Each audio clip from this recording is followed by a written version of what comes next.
Welcome to episode 8 of The Haunted Hotel. I'm Nayara, and with Raoul shaping the music, artwork and edit, we near the heart of the mystery. In this chapter, truths emerge, illusions collapse, and the hotel's long-held secrets begin to surface. Listen carefully. The end is closer than it seems.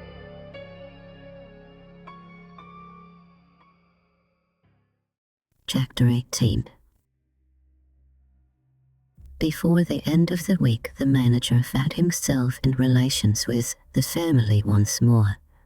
A telegram from Milan announced that Mr. Francis Westwick would arrive in Venice on the next day and would be obliged if number 14 and the first floor could be reserved for him in the event of its being vacant at the time. The manager paused to consider before he issued his directions. The renumbered room had been last let to a French gentleman. It would be occupied on the day of Mr. Francis Westwick's arrival, but it would be empty again on the day after. Would it be well to reserve the room for the special occupation of Mr. Francis? And when he had passed the night unsuspiciously and comfortably in number 13A, to ask him in the presence of witnesses how he liked his bedchamber. In this case, if the reputation of the room happened to be called in question again, the answer would vindicate it on the evidence of a member of the very family which had first given number 14 a bad name. After a little reflection, the manager decided on trying the experiment and directed that 13A should be reserved accordingly. And the next day Francis Westwick arrived in excellent spirits. He had signed agreements with the most popular dancer in Italy. He had transferred the charge of Mrs. Norbury to his brother Henry, who had joined him in Milan, and he was now at full liberty to amuse himself by testing in every possible way the extraordinary influence exercised over his relatives by the new hotel. When his brother and sister first told him what their experience had been, he instantly declared that he would go to Venice in the interest of his theatre. The circumstances related to them contained invaluable hints for a ghost drama. The title occurred to him in the railway, The Haunted Hotel. Post that in red letters 6 feet high on a black ground all over London, and trust the excitable public to crowd into the theatre. Received with the politest attention by the manager, Francis met with a disappointment on entering the hotel. Some mistake, sir. No such room in the first floor as number 14. The room bearing that number is in the second floor and has been occupied by me from the day when the hotel opened. Perhaps he meant number 13A on the first floor. It will be at our service tomorrow. A charming room. In the meantime, we will do the best we can for you tonight. A man who is the successful manager of a theatre is probably the last man in the civilized universe who is capable of being impressed with the favorable opinions of his fellow creatures. Francis privately set the manager down as a humbug, and the story about the numbering of the rooms as a lie. On the day of his arrival, he dined by himself in the restaurant before the hour of the table d'hôte for the express purpose of questioning the waiter without being overheard by anybody. The answer led him to the conclusions that 13A occupied the situation in the hotel which had been described by his brother and sister as the situation of 14. He asked next for the visitors' list, and found that the French gentleman who then occupied 13A was the proprietor of a theatre in Paris personally well known to him. Was the gentleman then in the hotel? He had gone out, but would certainly return for the table d'hôte. When the public dinner was over, Francis entered the room and was welcomed by his Parisian colleague literally with open arms. "Come and have a cigar in my room," said the friendly Frenchman. "I want to hear whether you have really engaged that woman at Milan or not." In this easy way, Francis found his opportunity of comparing the interior of the room with the description which he had heard of it at Milan. Arriving at the door, the Frenchman bethought himself of his travelling companion. "Lycine Pager is here with me," he said, "on the lookout for materials. An excellent fellow, who will take it as a kindness if we ask him to join us. I'll tell the porter to send him up when he comes in." He handed the key of his room to Francis. "I will be back in a minute. It's at the end of the corridor, 13A. Francis entered the room alone. There were the decorations in the walls and the ceiling, exactly as they had been described to him. He had just time to perceive this at a glance before his attention was diverted to himself and his own sensations by a grotesquely disagreeable occurrence which took him completely by surprise. He became conscious of a mysteriously offensive odor in the room, entirely Mooney's experience of revolting smells. It was composed, if such a thing could be, of two mingling exhalations, which were separately discoverable exhalations nevertheless. But this strange blending of odors consisted of something faintly and unpleasantly aromatic, mixed with another underlying smell, so unutterably sickening that he threw open the door and put his head out into the fresh air, unable to endure the horridly infected atmosphere for a moment longer. The French proprietor joined his English friend with a cigar already lit. He stood back in dismay at a sight terrible to his countrymen in general, the sight of an open window. "You English people are perfectly mad on the subject of fresh air," he exclaimed. "We shall catch our deaths of cold." Francis turned and looked at him in astonishment. "Are you really not aware of the smell there is in the room?" he asked. "Smell?" repeated his brother manager.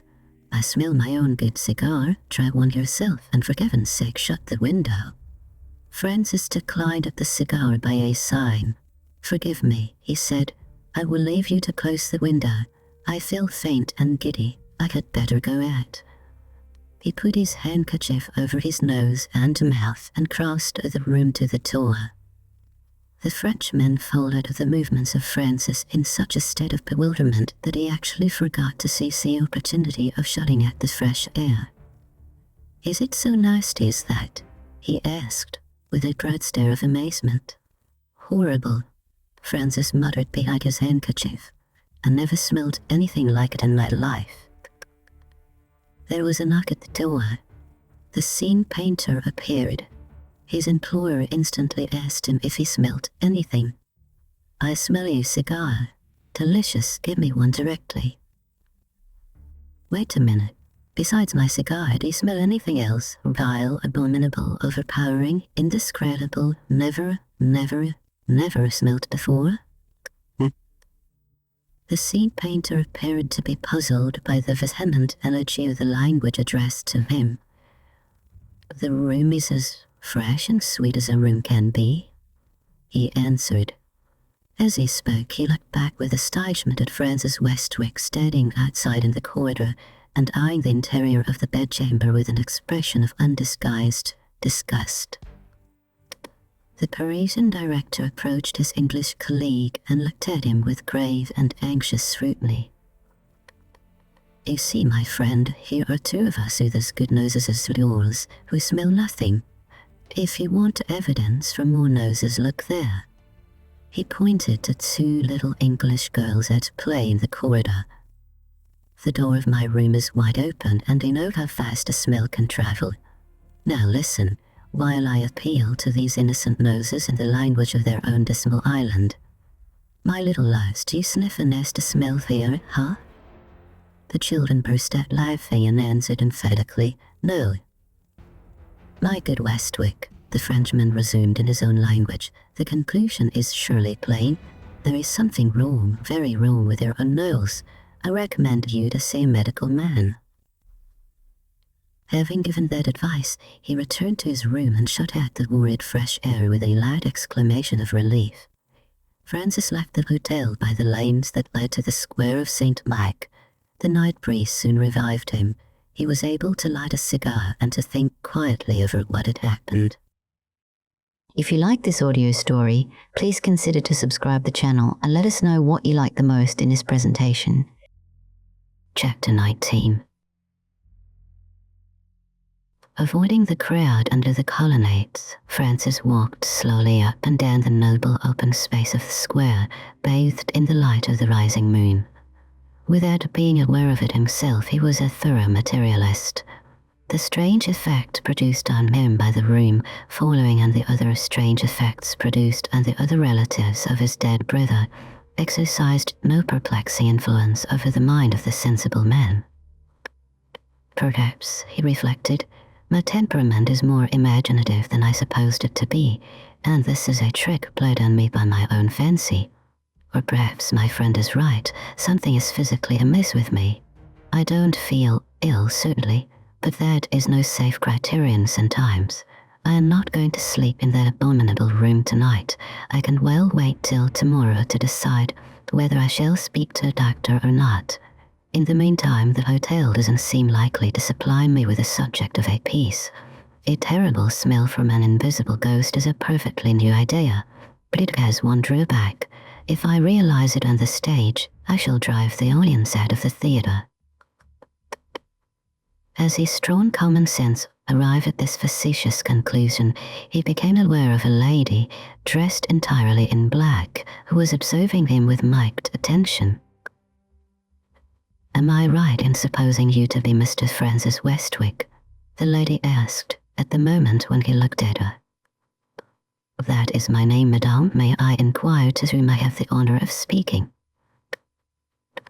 "We have only met once," she answered a little evasively, "when your late brother introduced me to the members of his family. I wonder if you have quite forgotten my dead black eyes and my hideous complexion." She lifted her veil as she spoke and turned so that the moonlight rested in her face. Francis recognized at a glance the woman of all others whom he most cordially disliked, the widow of his dead brother, the first Lord Montbarry. He frowned as he looked at her.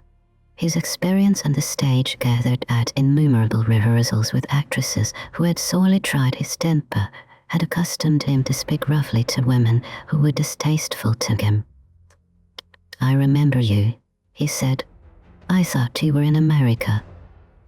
She took no notice of his ungracious tone and manner. She simply stopped him when he lifted his head and turned to leave her. "Let me walk with you for a few minutes," she quietly replied. "I have something to say to you." He showed her his cigar. "I am smoking," he said. "I don't mind smoking." After that, there was nothing to be done, short of downright brutality, but to yield. He did it with the worst possible grace. "Well," he resumed, "what do you want of me?" "You shall hear directly, Mr. Westwick. Let me first tell you what my position is. I am alone in the world. To the loss of my husband has now been added another bereavement, the loss of my companion in America, my brother, Baron Rivard." The reputation of the Baron and the doubt which scandal had thrown on his assumed relationship to the Countess were well known to Francis. "Shot in a gambling saloon?" he asked brutally. "The question is a perfectly natural one in your part," she said, with an impenetrably ironical manner which she could assume on certain occasions. "As a native of horse-racing England, you belong to a nation of gamblers. My brother died no extraordinary death, Mr. Westwick. He sank with many other unfortunate people under a fever prevalent in a western city which we happened to visit. The calamity of his loss made the United States unendurable to me. I left by the first steamer that sailed from New York, a French vessel which brought me to Havre. I continued my lonely journey to the south of France, and then I went on to Venice." "What does all this matter to me?" Francis thought to himself. She paused, evidently expecting him to say something. "So you have come to Venice," he said carelessly. "Why?" "Because I couldn't help it," she answered. Francis looked at her with cynical curiosity. "That sounds odd," he remarked. "Why couldn't you help it?" "Women are accustomed to act on impulse," she explained. "Suppose we say that an impulse has directed my journey, and yet this is the last place in the world that I wish to find myself in. Associations that I detest are connected with it in my mind. If I had a will of my own, I would never see it again. I hate Venice. As you see, however, I am here. When did you meet with such an unreasonable woman before? Never, I'm sure. She stopped, eyed him for a moment, and subtly altered her tone. When is Miss Agnes Lockwood expected to be in Venice? She asked.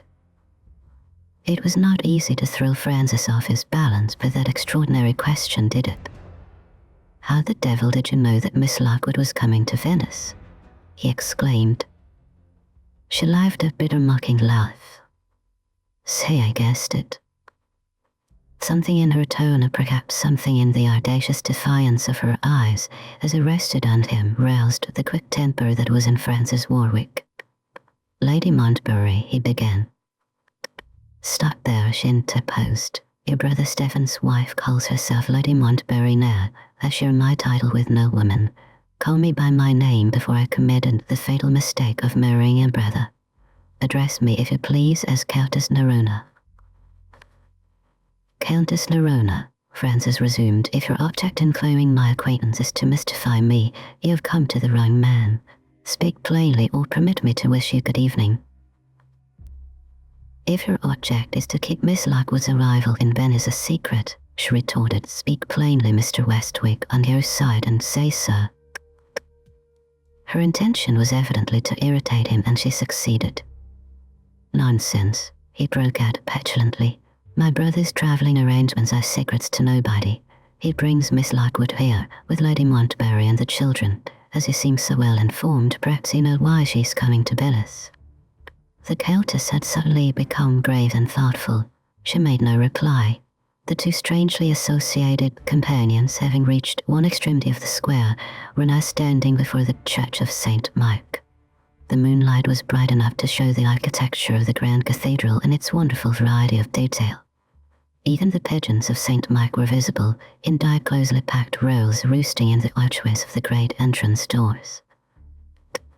I never saw the old church look so beautiful by moonlight. The Countess sat quietly, speaking not to Francis but to herself. Goodbye, St. Mike's by moonlight. I shall not see you again. She turned away from the church and saw Francis listening to her with wandering looks. No, she resumed, placidly picking up the last thread of the conversation.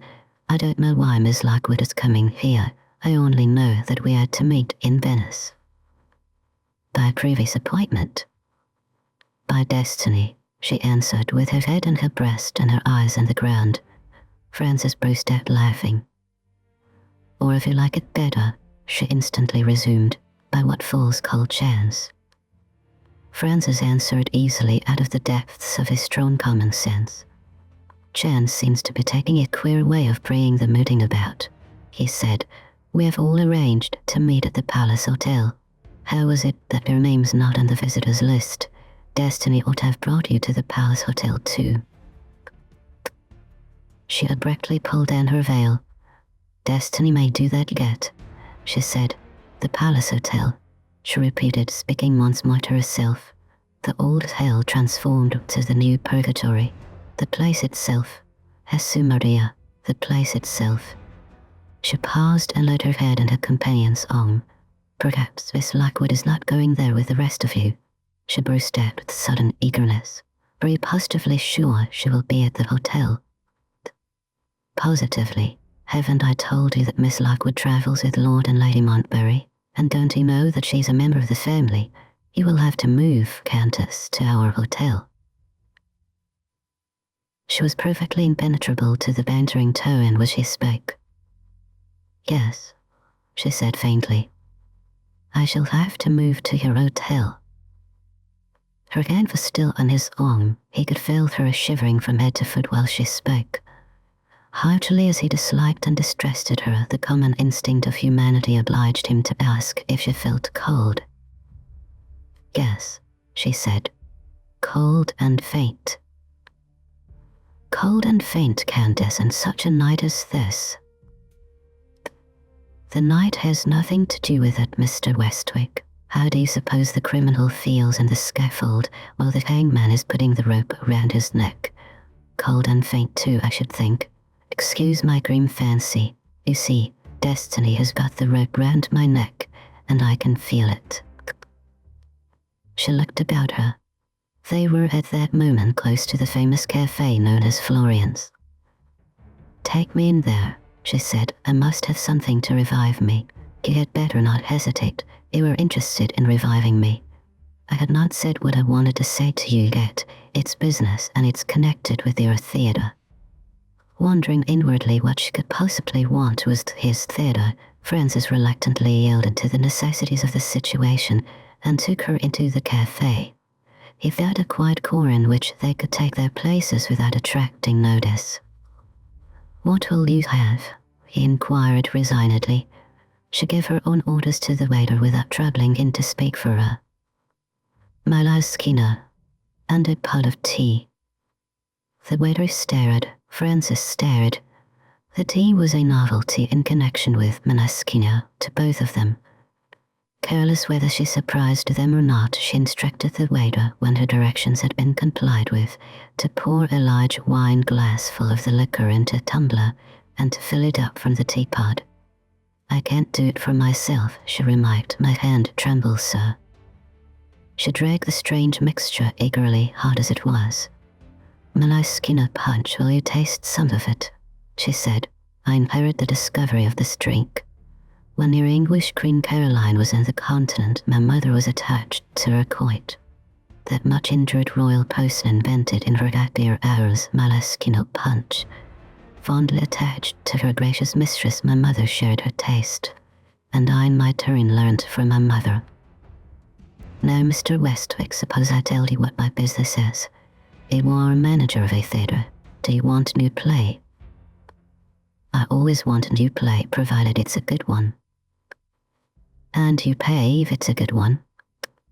"I pay liberally in my own interests." "If I write the play, will you read it?" Francis hesitated. "What has put writing a play into your head?" he asked. "Mere accident," she answered. "I had once occasion to tell my late brother of a visit which I paid to Miss Lockwood when I was last in England. He took no interest in what happened at the interview, but something struck him in my way of relating it. He said, 'You describe what passed between you and the lady with the point and contrast of a good stage dialogue. You have the dramatic instinct. Try if you can write a play, you might make money.'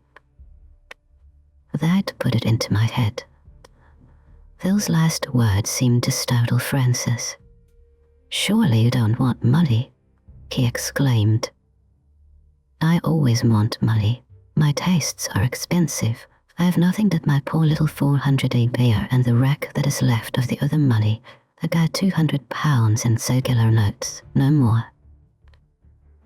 Francis knew that she was referring to the £10,000 paid by the insurance officers. "All those thousands gone already?" he exclaimed. She blew a little puff of air over her fingers. "Gone like that," she answered coolly. "Brand Rivar?" She looked at him with a flash of anger in her hard black eyes. "My affairs are my own secret, Mr. Westwick. I have made you a proposal and you have not answered me yet. Don't say no without thinking first. Remember what a life mine has been. I have seen more of the world than most people, playwrights included. I have had strange adventures, I have heard remarkable stories, I have observed, I have remembered. Are there no materials here in my head for writing a play if the opportunity is granted to me?" She waited a moment and suddenly repeated her strange question about Agnes. "When is Miss Lockwood expected to be in Venice?" "What has that to do with your new play, Countess?" The Countess appeared to feel some difficulty in giving that question its fit reply.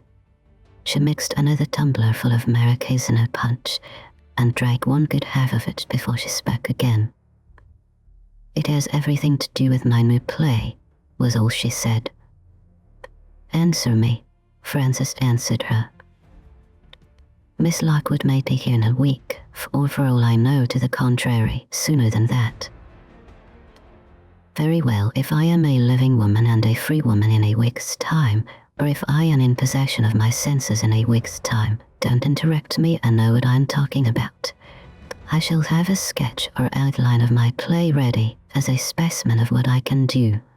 Once again, will you read it? I will certainly read it, but Countess, I don't understand. She held up her hand for silence and finished the second tumbler of Walaskina punch. I am a living enigma, and you want to know the right reading of me, she said. Here is the reading, as your English phrase goes, in a nutshell. There is a foolish idea in the minds of many persons that the natives of the warm climates are imaginative people. There never was a greater mistake. You will find no such unimaginative people anywhere as you find in Italy, Spain, Greece, and the other sullen countries. To anything fanciful, to anything spiritual, their minds are deaf and blind by nature. Now and then, in the course of centuries, a great genius springs up among them, and he is the exception which proves the rule.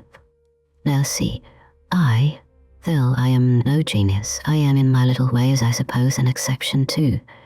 To my sorrow, I have some of that imagination which is so common among the English and the Germans, so rare among the Italians, the Spaniards, and the rest of them. And what is the result? I think it has become a disease in me. I am filled with presentiments which make this wicked life of mine one lone terror to me. It doesn't matter just now what they are.